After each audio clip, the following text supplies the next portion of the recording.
My name is Alex Piccone, and I have an honor of serving as a chair of this UCLA Chemistry and Biochemistry department, and a special honor of welcoming today our students, faculty, staff, alumni, donors, and everybody here who is in this room to learn about some of the exciting science and technology that is being developed at UCLA.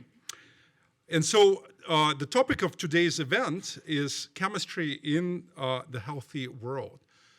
This is an inaugural event, but I hope we will continue these events because this is a great excuse for us all to meet in the evening like this and really learn about some of the fascinating things that are happening in terms of science here. And so the event aims to reveal the current trends, recent advances, and new approaches in medicinal chemistry and biochemistry related to human health. And this is a great opportunity to learn about research being conducted at UCLA by UCLA faculty and to participate in the discussions and presentations by leading experts about new advances and innovations in the field. And an important point is that we will have time allocated for questions, and so discussions are extremely welcome. And so we have an excited panel of speakers and experts in this area, and it is my great pleasure to introduce our first panelist and speaker today. This is Professor Mike Jung. Professor Mike Jung is a distinguished professor. He is also a Walter and Shirley Wang Endowed Chair in Medicinal Drug Discovery. Professor Jung is an authority in synthetic organic and medicinal chemistry and has more than 25 patents arising from both his consulting activities and his own research. He also has pioneered many different fundamental and applied chemistry discoveries, specifically in the use of epoxide rearrangements and synthesis, which is called the non-aldo-aldo. This is something that I've learned as an undergraduate here at UCLA, a long time ago, Mike. And he has investigated new types of gem-desubstituted effects in synthesis.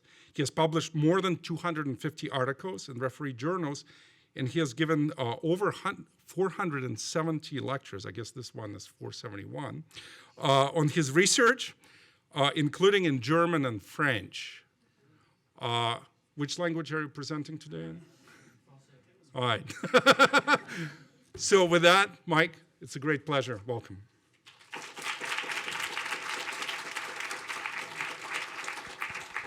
Thank you very much. Can you hear me? Yes. Thank you very much, Alex. And I'll help you. Okay, perfect. So I'm going to tell you something about what's going on in my group. We're trying to do drug discovery in academia. It's not easy. It's hard to get drugs, hard to make drugs. Drugs are hard. But I'll tell you what's going on, and I'm going to tell you about the past, the present, and the future. And the past, so these are the two molecules that I'm best known for. Xtandi and Erleada, both of which are used to treat prostate cancer and a specific type of prostate cancer, castration-resistant prostate cancer. This one was approved, wow, almost 12 years ago now for use in metastatic castration-resistant prostate cancer. The second drug, Erleada, was approved as the first drug approved by the FDA for delaying the progression to metastasis. So both are used for castration-resistant prostate cancer. And I have this quote that came from Endpoint News, a blog for the startups and sciences. At that point, a year ago, over 720,000 people had been treated with Xtandi. About 200,000 have been treated with Erleada. Now this number is almost 800,000. So what that means is that essentially almost 1 million men in this world have lived longer, healthier lives because of this work. And let me tell you, that makes you feel good when you go to sleep at night. So, and these are the folks that worked on it. Charles Sawyers was the biologist that did it. This is a crazy Cambodian postdoc who did most of the work, and this is a completely normal Korean postdoc who did the rest of the work. And that's the past. And the present What I'm going to tell you a little bit about is glioblastoma. So glioblastoma is the worst type of brain cancer you can get. When you get it, everybody has grade 4 brain tumors. It's about 25,000, about 18,000 deaths worldwide, about 250,000. The overall survival is terrible, and this is the really bad number. The 5-year survival is less than 5%. If you get, I'm not holding it high enough. If you get the disease, you won't last 5 years generally. People that you know that have gotten it, Ted Kennedy died of this, John McCain died of it, Joe Biden's son died of this. There's really no treatment. The only treatment is a compound that makes a methylating agent and methylates everything, so it's a lousy thing. And I would normally go through the entire talk and tell you all the ways we did it, but I decided to give you an overview of what a synthetic chemist has to do if he wants to make a drug. This is the laundry list of things you have to do. We had to find a small molecule, oops, that's wrong way. We had to find a small molecule that inhibited a certain enzyme receptor, epidermal growth factor receptor, the wild type and a mutant with good activity. We had to have good selectivity. We couldn't hit everything else in the body. And there are many, many members of the kinome, about 500 members of the kinome. We only could hit one. Had to get into the brain cancer's in the brain. Had to be a good drug. Had to have solubility, bioavailability, good in vivo activity, no toxicity, no drug-drug interactions. Had to be novel, and it had to have a way of making it. But other than that, it's easy. And we did it. We did it by starting with a compound that's already known and used for non-small cell lung cancer, a compound called erlotinib.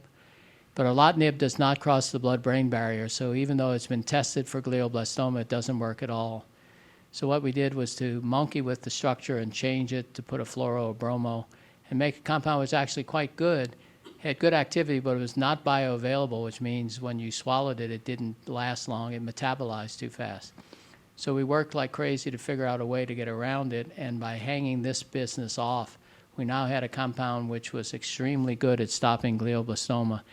And so we formed a company to license the compound and then license it to a company called Erasca, which is down in San Diego, Erase Cancer, Erasca.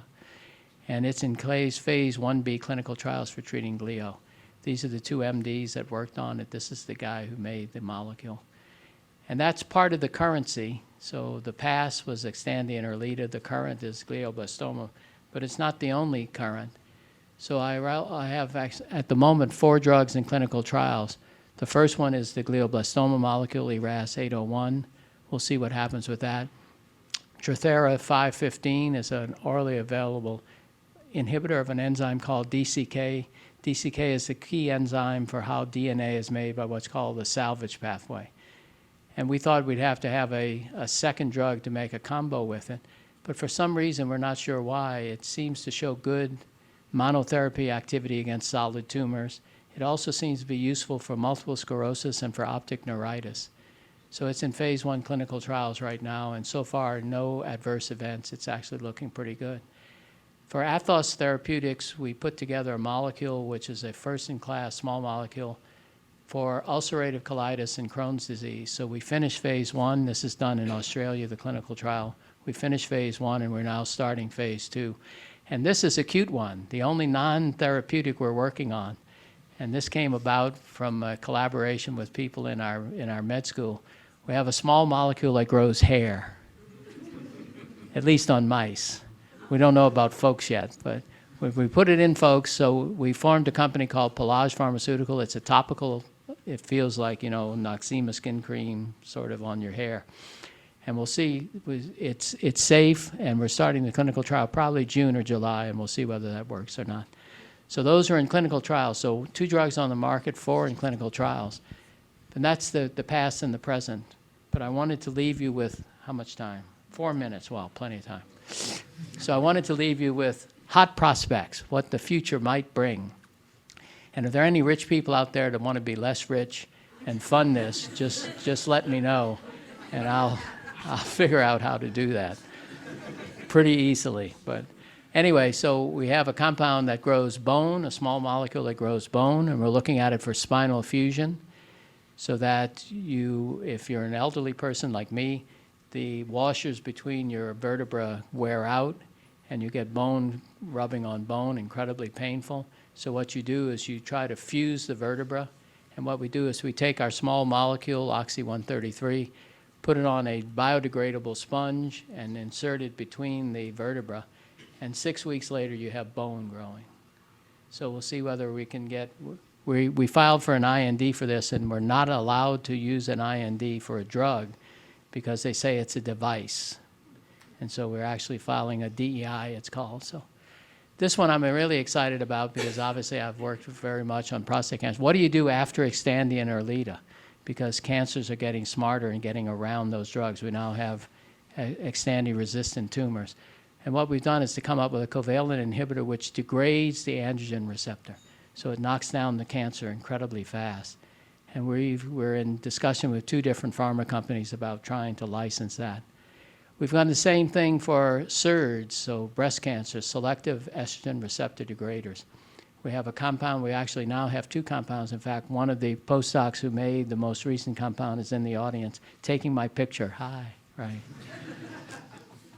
Anyway, we'll see whether that works. How much more time? 30 seconds. I have more time. Oh, perfect. So these 2 both work by degrading the ER or degrading the AR. And there's a compound on the market today called fulvestrant, which is not used very often for breast cancer in women because it's a horrible drug. It's what we would, in the world of synthetic chemistry, would call a brick. It dissolves in nothing. It's hard to get into the bloodstream. It's given by intramuscular injections every 6 weeks for 6 months in order to get enough in the blood supply to stop breast cancer. What we wanted was to find something which was more soluble and still had the same effect. And we found 2 molecules that do that. One of them called JD128, the other was JMJ103. We'll see if they work. PARP is an enzyme that's important in DNA repair, so is ATR. We've come up with about maybe 8 or 10 molecules that work pretty well for this. We're trying to choose the one to take forward. This is one of my favorites also, and that is my father died of Alzheimer's and was Alzheimer's for the last 5 years of his life. And if you know someone who has Alzheimer's, it's a horrible disease. And so we're working on a molecule which activates an enzyme. The enzyme is called NPEPs, and it degrades tau and phospho-tau, which are, in our minds, the most important things to do if you're trying to stop dementia of any sort. So we're looking at progressive supranuclear palsy. It's a pure tauopathy, and frontal temporal dementia. We'll see. We're trying to form a company to do that. There's an enzyme out there which is a master transcription factor called 1-cut2. I don't know where the hell that name came from, but they call it 1-cut2, and we've made inhibitors of it as anti-tumor agents. We've got some good compounds there. Metformin is an old drug for diabetes. It was made years and years ago, and because of that, no one ever made analogs of metformin, and it had been reported to work against cancer. So we decided to make analogs and have patented them all, and they're showing really good activity against especially triple-negative breast cancer, for which there's no good treatment at all. Ketohexokinase, we don't need ketohexokinase in our body, so this is an inhibitor that might be used for metabolic syndrome, which is obesity, and for cancer. And finally, the last one we're working on is a disease of young women, usually young girls, called Rett syndrome. And we've come up with analogs of a molecule that's been showing activity against Rett's that are brain penetrant, which means they might actually work in patients. So we'll see. More time? 5 minutes. Oh my God, I could have put in more slides. So that's it. I don't have anything else to talk about, but I will certainly take questions. But I wanted to show you what the group looks like. This is a picture of a couple of years ago, and I had to tell the group that they'd have to be careful because there was a pregnancy virus loose in the group. Because, you know, these guys, he runs reactions, but these guys just do TLCs. So anyway, that's what the group looks like. I'm happy to answer any questions. Thank you very much.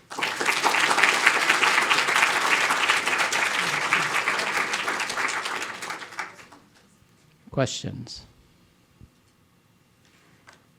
Yes. I've heard a lot about artificial intelligence and machine learning replicable to molecular structures, receptor, drug interactions is that something that you use? What is your process to be able to visualize these molecules and decide what decide moiety might be active or non-active?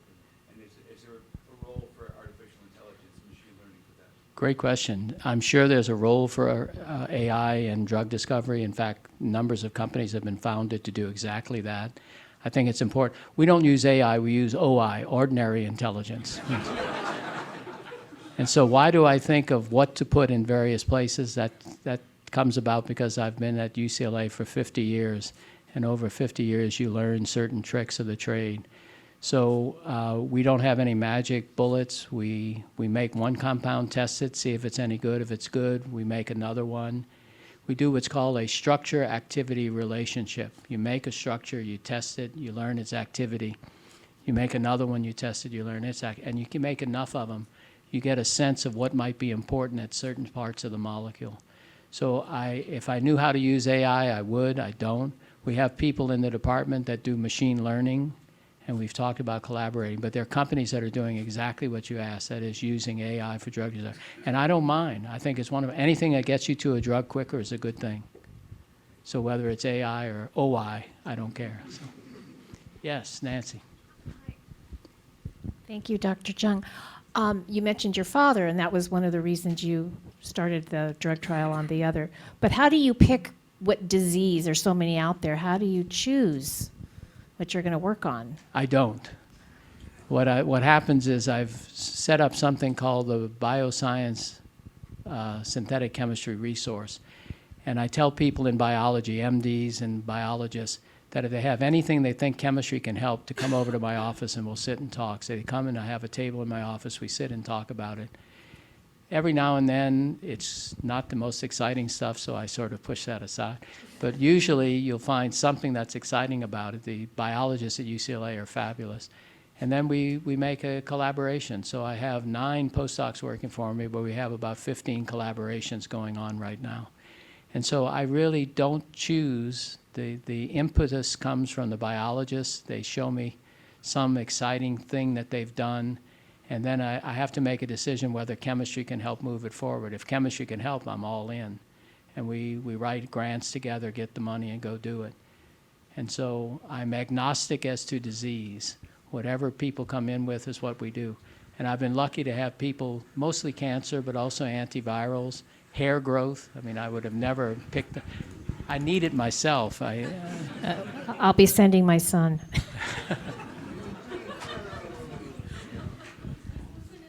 Yes, Manoush. I had a lot of sunburns, precancerous burns on my bald scalp. Yep. And the doctor gave me some cream called fluorouracil. Fluorouracil. Are you familiar with that? Absolutely. It's used very often. They use it to... It did miracle for me because I got rid of all the... I'm glad Manoush should work cover. for you, but it's not a miracle for everyone. It's what you use to burn the skin off, Yeah. and it's quite often used on the scalp, on the sides of the face. So fluorouracil is not a drug that you take lightly. It's a dangerous compound. It's good for burning off skin cancers. Yeah. But Xtandi is better for that. So. Thank you. Yes, sir. Oh, thank you. The Oxy 133. Yeah. You guys filed the IND and didn't work out. Is that costing you time? Like, are you going to get expedited review on that, or how come there wasn't like a Type C meeting ahead of time to figure that out? Because we weren't smart enough. So we did all the preclinical. We did it in mice, rats, and rabbits were the intermediate ones. And it works very well in all of those species. And so then we did the preclinical work and filed the IND. And we had a meeting with them, but I guess we didn't explain well enough that you have to put it on a biodegradable gauze and then insert it. And so they said, this is not a drug, it's a device. And that would normally, I said, oh my God, that's terrible, but it's actually very good because you have many fewer tests that you have to run, toxicity tests and whatnot, because it's not systemic. We've actually tried to make a systemic drug, an analog of that, for osteoporosis, but that's really tough. So we haven't succeeded there. You know, I talk about the successes. There are a lot of failures along the way. This is not only a successful game. It's you pay your money and you take your chance. Follow up? Yeah. Second question was for metformin. Super cheap. You said triple negative breast cancer? Yes. Is that a large population kind of size? So for triple negative breast cancer is 10 to 15% of the women that get breast cancer. It's mostly in younger women and African American women, but it has a horrible prognosis. There's essentially no treatment. It has no dependence on ER, PR, or HER2. And so you treat it with chemotherapy. But it is a very, 50% of the deaths from breast cancer are from triple negative, even though it's only 10 to 15% of the cases. So it's a disease that we'd like to be able to stop. We have 3 different programs working on triple negative breast cancer. This is one of them, the metformin analogs. Do you guys think about profit when you're doing any of this work? To be honest, I never think of profit. After Xtandi, I don't worry about profit. But seriously, no, you think about helping people. And whether it's, you know, a lot of people won't work on glioblastoma because the market is too small. But we were able to get orphan drug designation and fast track designation for that molecule. And we'll see whether it works or not. But big pharma generally won't jump in because there's no profit margin. People die too quickly to make any money out of a drug for glio. That's what I was told by a big pharma exec. We don't work on it because there's not enough patients. They die too quickly. So I still am working on it. There was one more question. Yes? So fascinating and so many different thoughts on that. But when you brought up just Xtandi and just the finances of it, and that was sort of discussed as well. I'm just curious. So when you cure baldness, how does that work financially? Like, does UCLA get that, or is? So UCLA owns all the patents on all the work we've done. So UCLA owns the patents. We formed a company and licensed the patent from UCLA. And then we found funding to do research to take it through the clinical trials. And then this past summer, we were able to raise almost $17 million from venture capitalists. The big one was Google Ventures. Google Ventures put in $10 million. So we've sold a lot of the company to the VCs in order to do the work to show whether it works or not. And we'll see. Who gets the money at the end? Well, you know, if it works and we are growing hair on people's heads, then somebody will buy the company, I'm sure. The name of the company is Pelage Pharmaceutical. Pelage is a French word that means fur, like a mane, like a lion's mane. So we named the company, hopefully moving forward. But where does the money go? Well, the Xtandi money, UCLA sold its patent stream for Xtandi for $1.14 billion in 2018. And a lot of that money went to fellowships and scholarships for undergrads and grad students. Some of it went into research. A lot of it went to Gene Block. Gene Block now knows my name and says, "Hey, Mike, how you doing?" I went from persona non grata to persona grata, just like that. So I think that's it. So thank you all. Professor Sletten is a leader in the field of chemical biology and supramolecular chemistry. Her and her group exploit the unique properties of fluorinated materials and develop diagnostic and therapeutic technologies. And research within Professor Sletten's group encompasses an interdisciplinary mix of organic synthesis, fluorous chemistry, chemical biology, nanoscience, supramolecular chemistry, polymer synthesis, photophysics, and pharmacology. And today, Ellen will be talking about illuminating the body. Thanks, Alex.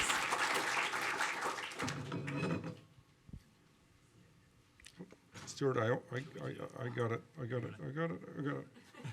No, we need slide 1. Please.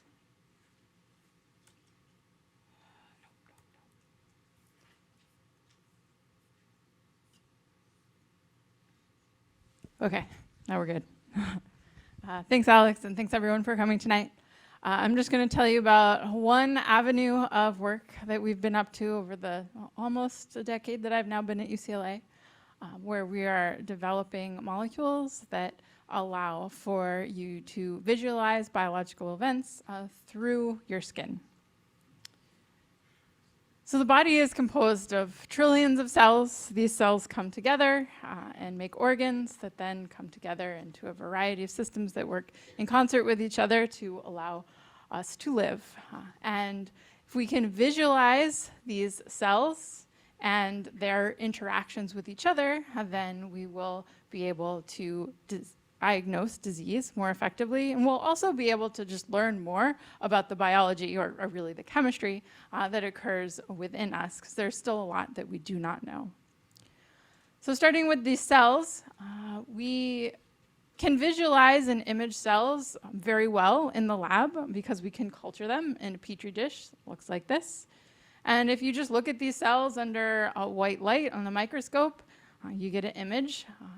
And you can tell some things about the cells, right, whether they're happy or not, from this image. But you can tell a whole lot more about what's going on and the biological events that are happening if you start to add some fluorescent labels. So here is an example of cells that have been treated with a variety of fluorophores. So that's a small molecule that has lots of conjugation, this alternating single bond, double bond. That array of conjugation allows these compounds to absorb and then emit light at a different wavelength, and that light that is emitted is what is detected, and we can map that onto each of the colors that you see here. So in this image, some of these colors come from a small molecule that will then bind a biomolecule. These small molecules can be targeted to specific cell types, receptors. They can be engineered such that they change their color in a certain environment. Other colors in this image come from proteins that are very special. They won the Nobel Prize in 2008 that are fluorescent themselves and can be genetically fused to certain parts of the cells. So there are a lot of tools that we have to visualize these processes in cells in culture. But unfortunately, these tools don't necessarily work through skin. Right? So all of these tools for visualizing cells are using the light that we see, so the Roy G. Biv colors of the rainbow. But this doesn't really work through skin for two main reasons. One is the penetration of light through tissue is very low for the visible region. Right? You can get through the skin, but you can't really get to even much of the blood vessels below. We also have a lot of fluorophores in this region within us. Right? So if you try to excite the fluorophore that you put in there, well, you're also exciting a lot of other things around, and that gives a lot of background. This is something that we call autofluorescence. Right, so you can see that this is very problematic in the visible region. So how do we overcome these problems?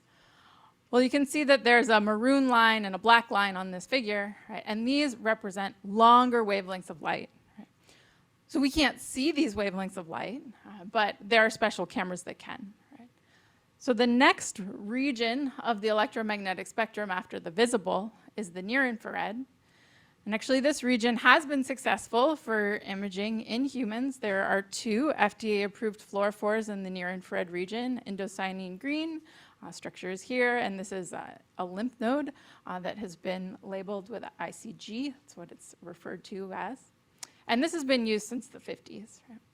And then much more recently, there was a pretty exciting FDA approval for the imaging space of OTL-38, which is a targeted fluorophore. It has a folate group on it that's specifically targeted to cancer and used in image-guided surgery, so when the cancer is being removed from the body. This is one of the first fluorophores FDA approved in decades, and only the 5th fluorophore approved for FDA use. So this is, shows that this imaging space is kind of hot now.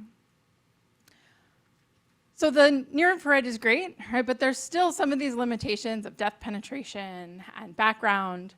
And also, this is really just one channel and one color. You can see these are both colored green. And we want lots of colors so we can look at those interactions and study the dynamics, right? So how we go about that is we move even more red, all right, to this shortwave infrared region of the electromagnetic spectrum. That's 1,000 to 2,000 nanometers.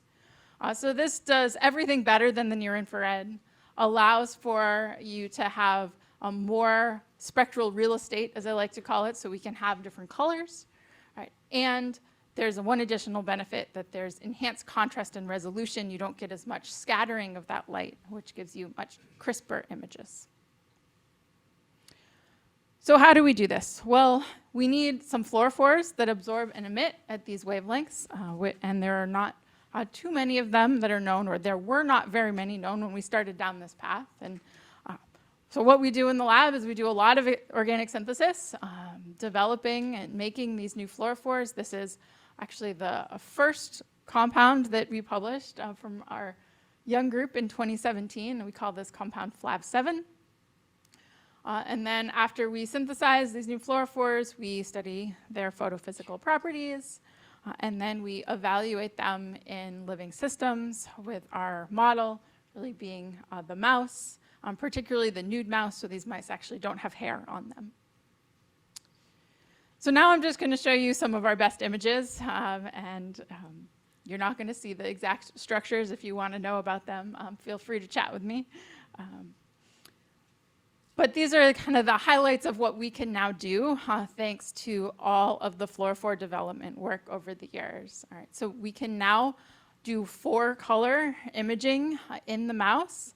This was actually the first non-invasive real-time 4-color optical imaging that has been reported in the mouse. And one of these fluorophores in pink here, so that is the FDA-approved ICG. And you can see that we have 3 compounds that are more red that we can use alongside ICG. This video is IV injection in the green of this chrome-7 compound. And as it comes in, you'll be able to see, the vasculature within the body of the mouse. You can see the heart beating now right here.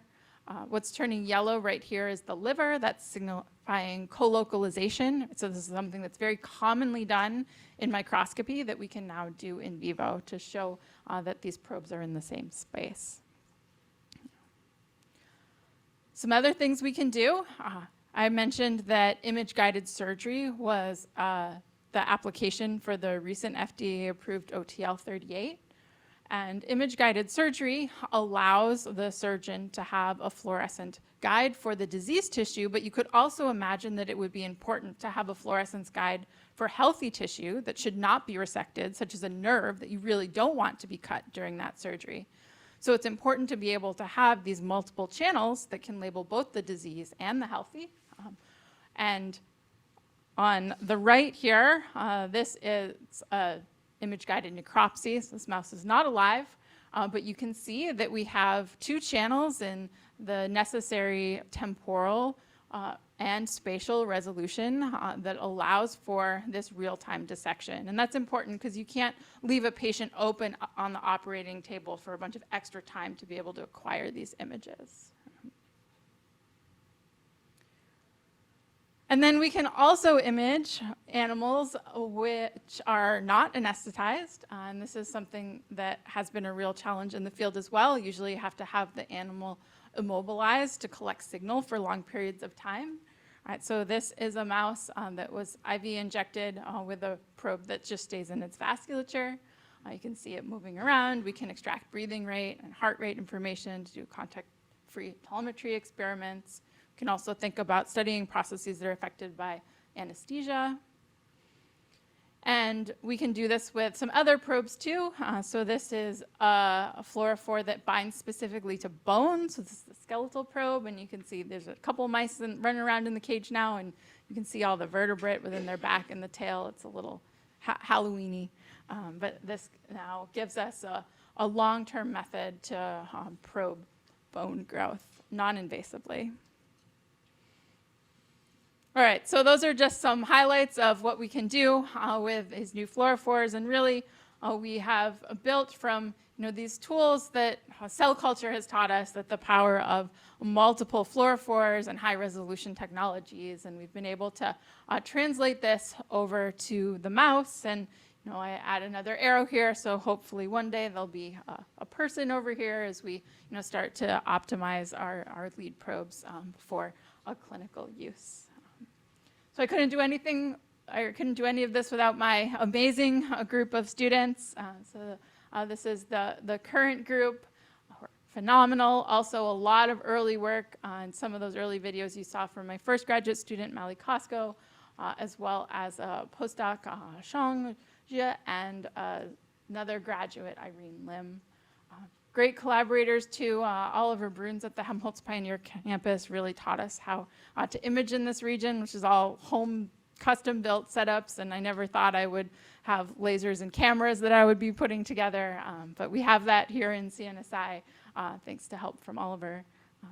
Thanks to funding agencies, and happy to answer any questions.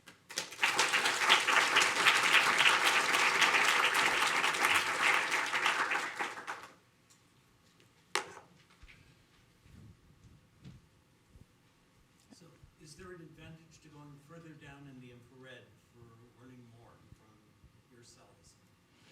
Yeah, so we have really been in that first part of the shortwave infrared, and we do want to be in the second half, so 1500 and above, because you get much higher resolution images. So we have a couple fluorophores now, and we just installed an 1150 laser on our imaging setup that does allow us to image above 1500, and you can really see the difference in resolution. And that's also where we're going to get to greater depths eventually. So our goal is to get to 1 centimeter. We're not there yet in that first part of the shortwave infrared, but I think with the second half we can get there. Now these are multispectral camera pictures, and so the colors we see here are really false colors, correct? Correct. Everything is a false color. And we perform our multiplexed imaging by differential excitation rather than differential collection. Right? So we're collecting one continuous window of shortwave infrared light with a long pass filter. So in most of the images you saw, that was an 1100 long pass filter. But as I said, we can now go up and use a 1500 long pass filter. Right? And then each of the fluorophores have a different lambda max that we excite with a different laser, and that represents each color that you're seeing. Go ahead. I'm just curious, how long do these compounds remain in the body? Like, do they degrade over time, or also like that? Yeah, great question. So we look at all of them in cell culture for cell tox, and that's sort of our first step, and they look good for us to go into an animal. In terms of how long they stay in the body, it definitely depends on the formulation that we use, right, and their water solubility. So we have some that are completely water soluble that don't bind to protein at all, and those clear very fast. We don't see much left after 2 days. But others that will bind to protein will hang around in the liver mainly for a while. Now, everything we've done in terms of lifetime of fluorophore is just looking for fluorescence. So we actually don't know, is the fluorophore degraded, but there are still metabolites in the body, because those wouldn't be fluorescent either. So we do need to do kind of a full metabolic study to really know what it's breaking down into and not just look for the fluorescence. Really nice work, Ellen. Beautiful images. Really fun to see. I was wondering if you could elaborate a little bit more on the targeting properties. Are there certain organs you're interested in, diseases you're interested in targeting?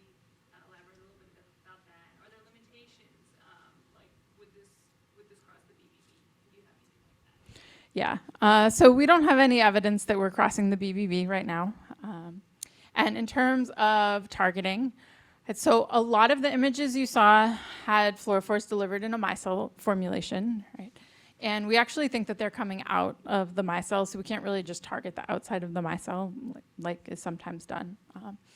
So the best targeted probe that I saw you was our skeletal probe, and that has clicked on phosphonates. So we now have a fluorophore that has 4 or 5 propargyl groups on it, and we can sort of click on whatever solubilizing or targeting agent we want.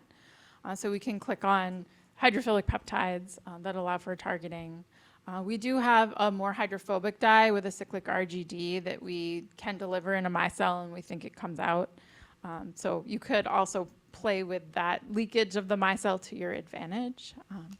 But the ones that we're pretty excited about are they're the star polymer architecture, so they have a fluorophore on the inside, and then we can append targeting agents to the other ends of that star. And application that we're really going after right now is directly visualizing metastasis to prevent biopsy after sentinel lymph node mapping using a ratiometric approach of a targeted and untargeted. All right, I'm told I'm out of time. So I guess we have no more questions. We can catch you guys later.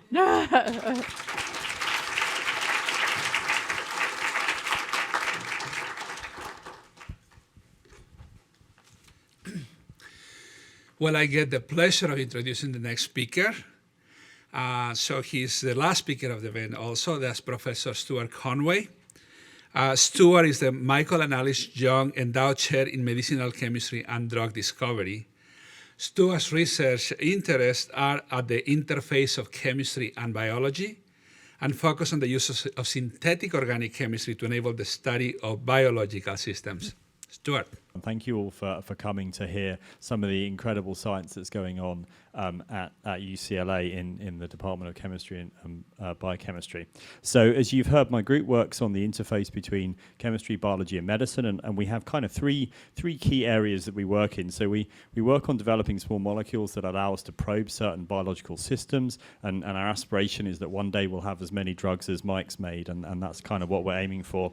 And we also work on imaging. And you've just heard a beautiful example from Ellen on how powerful imaging can be. And we're interested in imaging hypoxia, which is lower than normal oxygen. And that's really what I'm going to talk about today. So the third area that we work on is targeting probes. And throughout my whole career, I've always been fascinated by the idea that you could have a small molecule that you could switch on where and when you want to switch it on to have a biological effect. And we started off doing this using light. And so taking small molecules and changing them so that they were turned off until you shone a light on them. But Ellen's just given you a really good explanation of why that doesn't work very well if you want to do this in the clinic. Okay, it's not because when you shine UV light on your skin that you cause DNA damage. I mean, you do, but the bigger problem is that you can't get the light deep into your body. So this is great for stuff on your skin, but if you want to treat pancreatic cancer or liver cancer or something like this, then the light's not going to get in deep enough.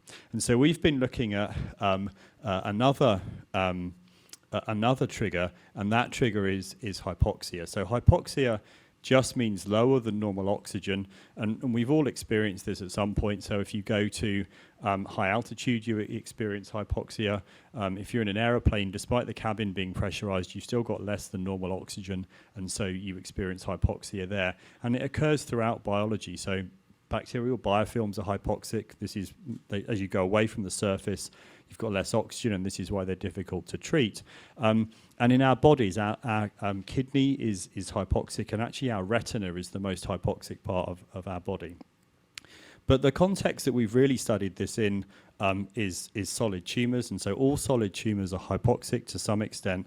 And this occurs because as the cells grow very quickly, so cancer's a disease of uncontrolled growth of cells to some extent, the vasculature doesn't keep up.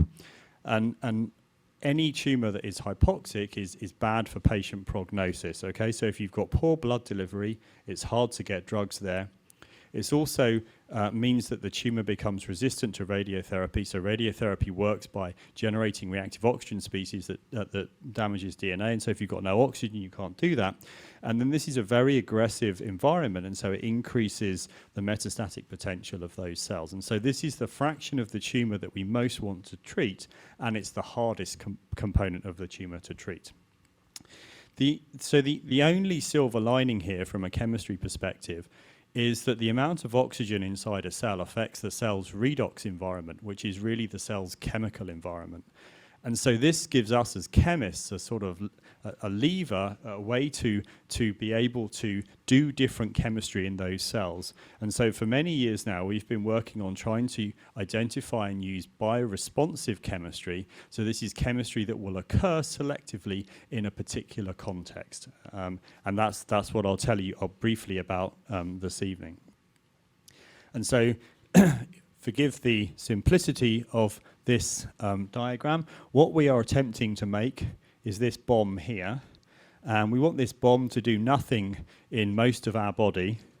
And then when we put it into hypoxic cells where there's lower oxygen, we're going to trigger the bomb, and then boom, we're going to destroy the cancer cells. Okay, so anytime you see a boom on the slides, this is good, right? So, okay, so why is this useful? Let me explain why this is useful. Okay, so if we have a patient and that patient gets a tumor, and I've picked liver cancer because liver cancer you can't always treat through resection and surgery, so you often have to treat using chemotherapy. Okay, so if we give a normal drug to this patient, then for sure that drug's going to go to the tumor, but it's also going to go throughout the rest of the body as well.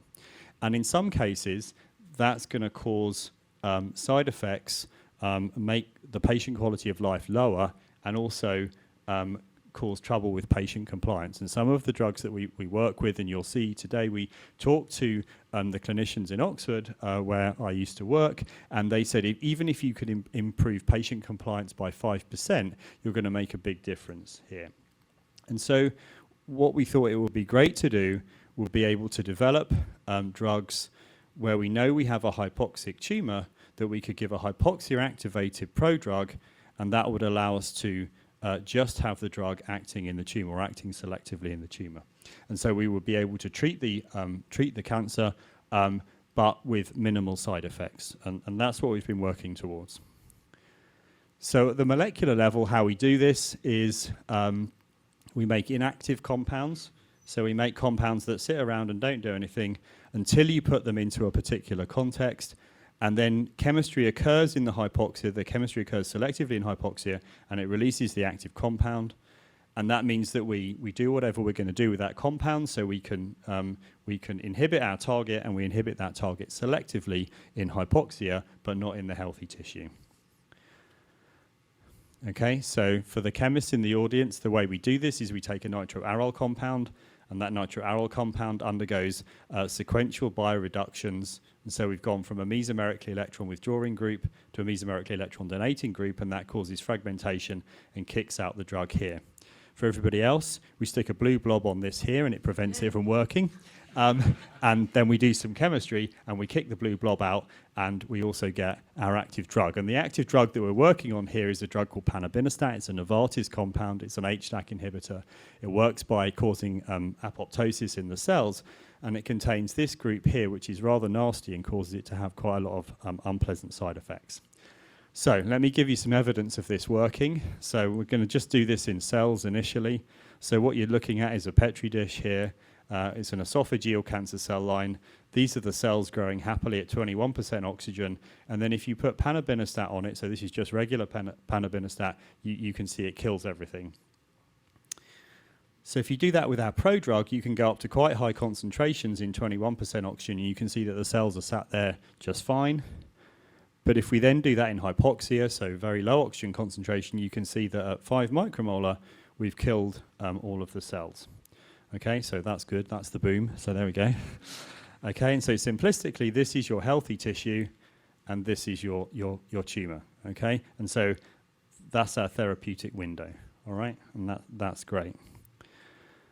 So we can do this in vivo, and so if you give NI-Pano, our prodrug, you give it in vivo, you can see that we get stabilization of tumor volume compared to the vehicle, and we also get we get increased survival of the mouse as well. So that's encouraging. But perhaps the most important aspect of this study is that we also looked at where we were releasing the drug, and we looked in plasma, kidney, because I mentioned kidney's hypoxic, and the tumor.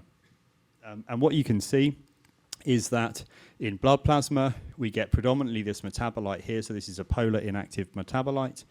In the kidney, we see these two compounds here. So we see the prodrug and the inactive metabolite. But in the tumor, the main thing that we isolate is the active drug. And so that shows you that we're delivering the drug selectively to the tumor, which is super exciting.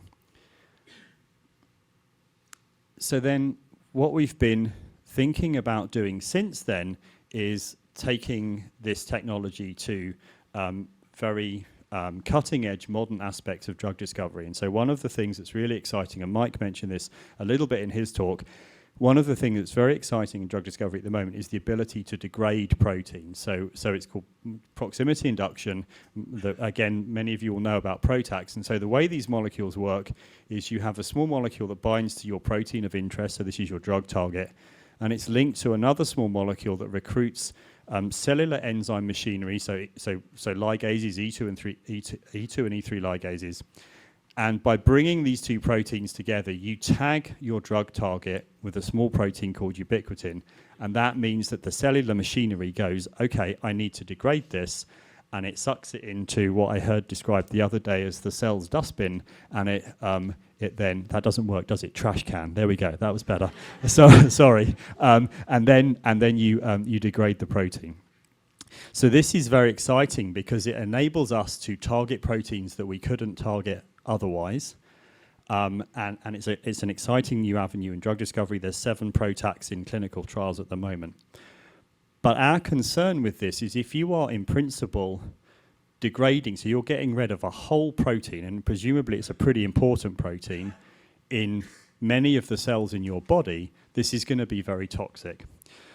So what it would be good to do is it would be good if we could target this purely to hypoxia. And so this is what we've been working on. And so we've put a hypoxia-activated prodrug on one end of the PROTAC, on the E3 ligase recruiting end of the PROTAC. And that stops us degrading the protein until we get into hypoxia, where we release the other half of the PROTAC. And then we can recruit the protein, and then we can cause degradation. But we're doing that selectively in the areas, in the hypoxic areas that we want to target. So again, let me give you, this is the last science slide, let me give you some evidence of this working. It's working in cells at the moment. And so what you're looking at here, so we're looking at a protein called BRD4, which is a well-known cancer target. And this is a Western blot for those of you that know about this, and for the non-scientists, these blobs tell you the protein is there, basically. So in 21% oxygen, we can go to pretty high concentrations of our protected PROTAC, and the protein sits there and is not degraded, okay? And so then that corresponds to the effect on our normal tissue. Now, when we do this in hypoxia, what you can see is at these 3 higher concentrations here, the protein has completely gone away, okay? We've completely degraded all of the protein in hypoxia, okay? And that corresponds to what would happen in the hypoxic tumor.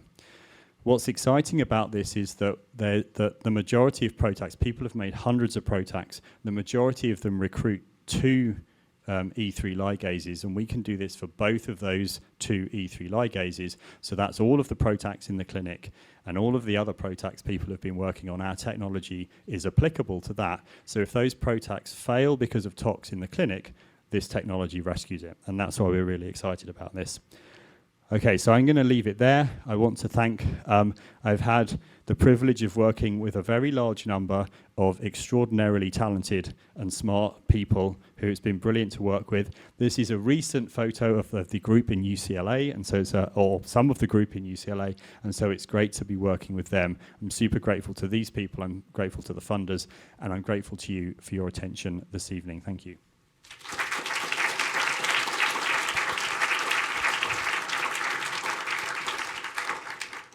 And I'm happy to answer any questions if there are any.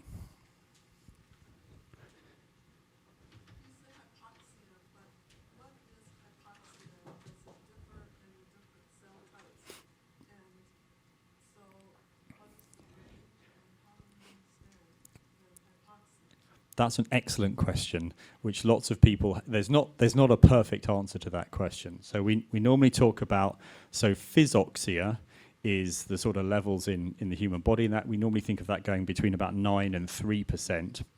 And then below 3%, we would call sort of mildly hypoxic. So as I said, the kidney's about 3%. And then at 0.5% and below, we call that radiobiological hypoxia. So that's the kind of hypoxia you normally find in tumors. And so quite a bit of the work that we've done is thinking about making sure we're degrading in quite extreme areas of hypoxia, but not in slightly higher areas. Yeah. So, but it's a bit of a moving target, and you're right. The enzyme expression levels in different cells affect slightly what's really hypoxic and what's not. Thanks. Thank you very much. I want to ask, so you mentioned that the tumor is a vascular system, so I can see how maybe you can get the bomb into the tumor. But then my question is on the retention. How do you retain it there so that the bomb, during the therapeutic window, it doesn't get taken? Yeah. Yeah, no, that's a great question. So we do see, so once you've released the prodrug, you release the active drug. That active drug will then hang around for a period of time until it's metabolized, and you get what's called the bystander effect. And you actually want that because you want to kill the non-hypoxic cells in the tumor as well. And so you want a moderate bystander effect, but you don't want it drifting out into the whole system. So we've seen with the NI-PANO, you get some bystander effect, but it's not too bad. And then you get metabolism of that drug, and as the drug gets metabolized, then it goes away. So yeah, you're right. You do want some of it to come out, but not too much. Yeah. Thanks.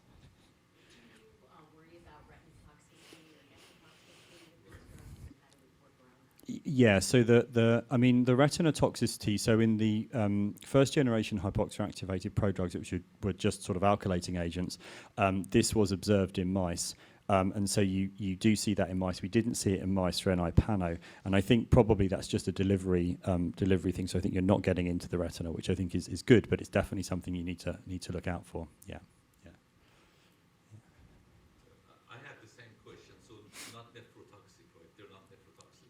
Not that we are aware of at this point, yeah.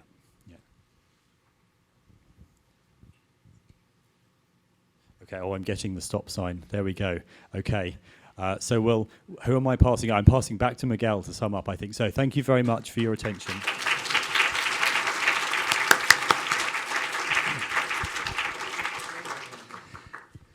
Thank you, Stuart. What was it?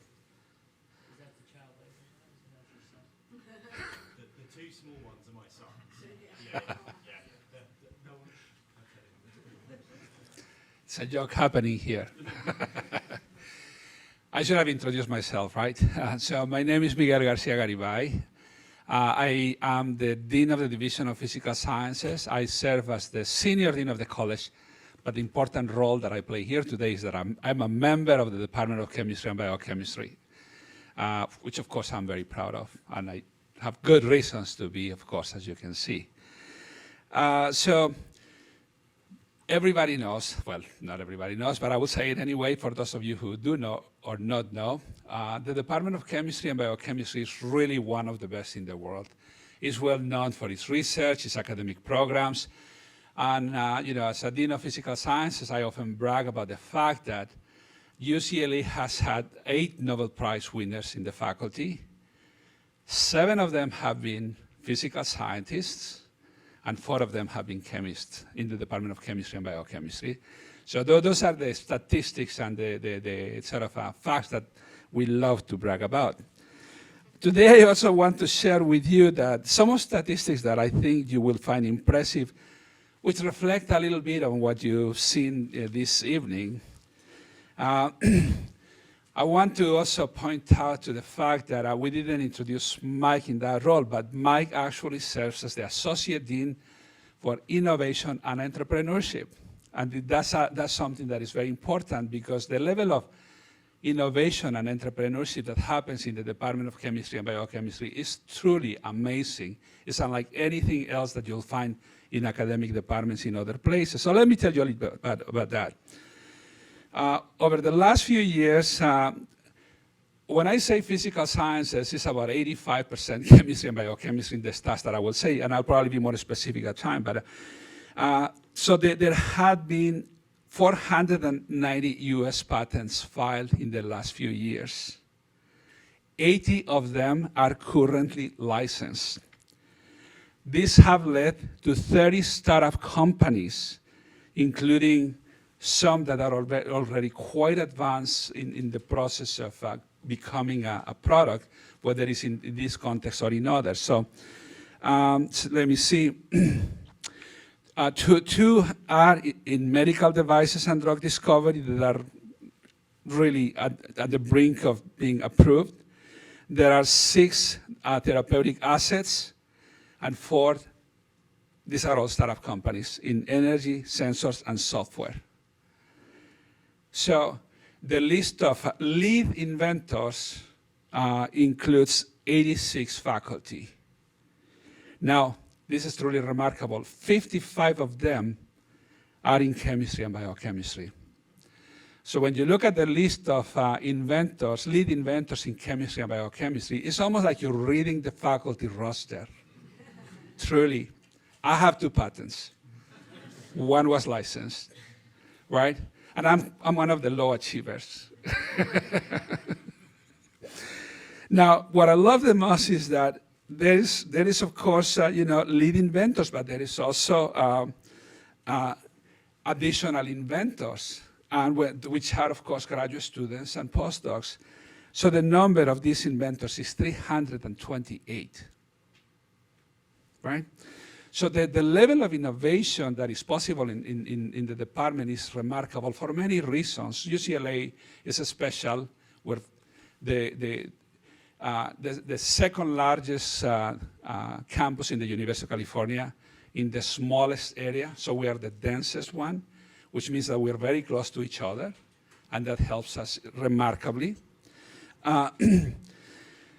But also the level of entrepreneurship here is truly amazing, and I think that is truly important.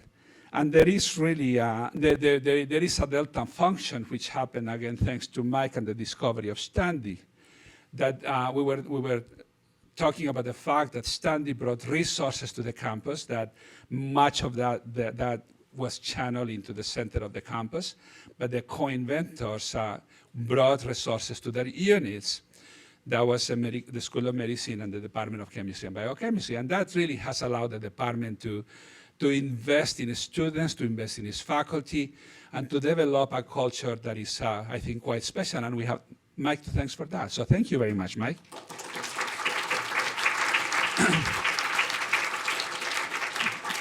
So now I can also say that, of course, we are in the process of developing a really strong effort in the area of the intersection of chemistry, biology, and health sciences. And I have to say that, in fact, we welcome Stuart Conway here from Oxford to help us lead in that effort. So the team continues to grow. Our partners in other departments, continue again to grow, and I think this is a very exciting time in every respect. So I want to thank Stuart because he actually spearheaded this event. So he had help from our developments team. So our events manager, Andrea Corrales. Where is Andrea? Is she here? Maybe she's, she's back there. So, I mean, she really helps us put this event possible. I want to thank, the other members of the team. I see Amber, Loida here. I see who else is here. Oh, yeah. So, Andrea, right? Anna. Sorry. So thank you guys for making this possible. Now, all of this is possible. Actually, what really makes the difference is that entrepreneurship at UCLA is possible because of the role of philanthropy. So it is our endowed chairs, our increasing number of endowed postdoctoral fellowships and endowed graduate student fellowship that really enable the innovation and discovery. And there are many of you here that have contributed with your gifts to make this possible. So we are truly, truly grateful for really helping us. I think what you see at UCLA is that we're really looking at the evolution of a public university from the time when it was supported by the state to the time that it's supported by you, by the community. And I think that is truly remarkable. So thank you so much for your continued support. We will, as Alex was saying, we will continue having these events. In fact, we have one in a couple of weeks. We have a wonderful seminar on the intersection of chemistry and space. Many of you probably have already received invitations. If not, I'm sure you will. So please continue to join us. This is just a wonderful time to get together and share, some of the science that goes on in the department. So thank you very much for joining, and we'll see you soon. Bye-bye.